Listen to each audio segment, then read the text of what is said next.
백세대학 제206강 정년 후에 하지 말아야 할 7가지 일을, 즉 정년퇴직을 한 후에 하지 말아야 할 것을 소개합니다.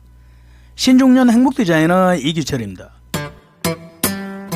정년을 맞이하는 나이가 되면 앞으로 어떻게 하면 좋을지 불안해하는 사람도 많죠. 정년에 관한 정보가 넘쳐나기 때문에 어떤 것을 조심하면 좋을지 망설여지는 사람도 적지 않아요. 그래서 정년 후에 해서는 안 되는 것을 먼저 살펴봅니다. 첫 번째, 완전히 은퇴하고 일하지 않는다. 정년 후에 일하지 않으면 현역 시절과 비교하여 운동도 부족하게 되고 사람과 교류도 끊어지기 쉽죠.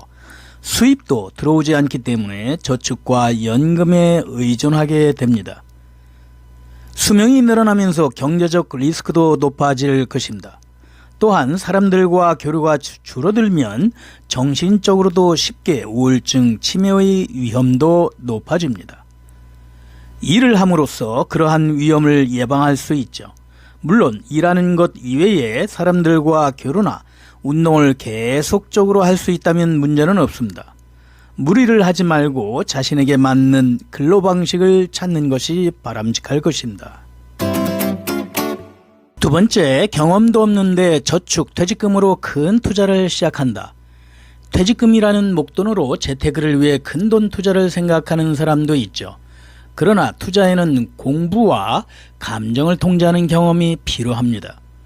경험이 없는데도 대규모 투자를 시작하는 것은 상당히 리스크가 높은 행위죠.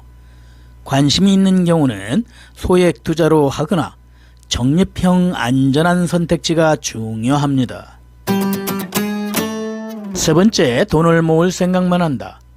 인생 100세 시대라는 말에 부추겨 정년 후에는 저축을 하지 않으면 안 된다는 풍조가 있습니다. 그러나 정년 후에는 현역 시절과 비교하여 주택 대출 융자나 교육비가 필요 없는 경우가 됩니다. 사치를 하지 않는다면 직장인이라면 연금으로 어떻게든 궁리하여 생활할 수 있을 것입니다. 저축에 너무 치우치다 보면 인생의 즐거움을 경험하지 못한 채 건강 수명을 맞이하게 되죠. 정년 후에는 자신의 즐거움에 돈을 쓰는 것도 중요합니다. 네 번째, 마음 내키지 않은 취미나 파트너가 필요한 취미를 시작한다.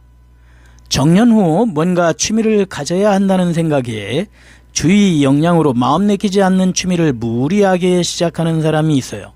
하지만 내키지 않는 취미를 시작하면 오히려 고통이 되는 경우가 있죠.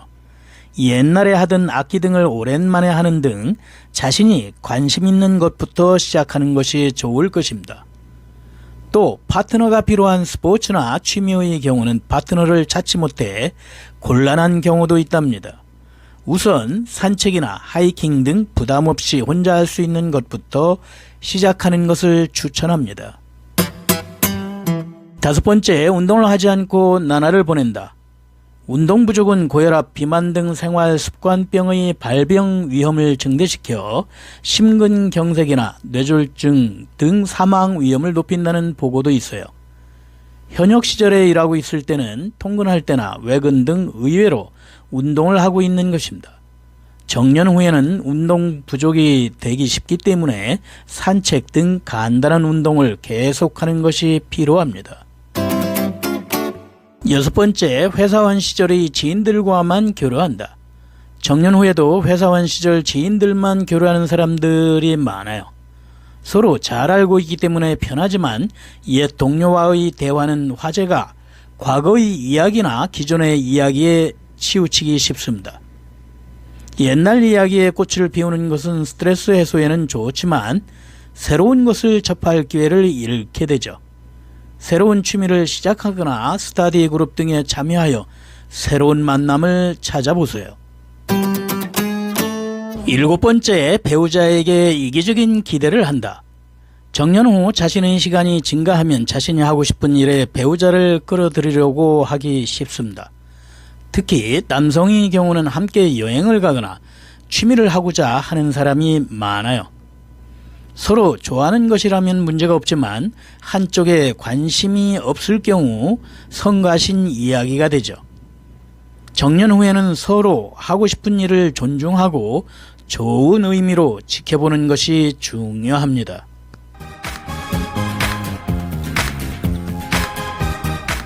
종결, 정년 후에 하지 말아야 할 7가지 일, 아래와 같이 살펴봤습니다. 건강 100세 멋진 신중년, 다음 100세대학 기대됩니다.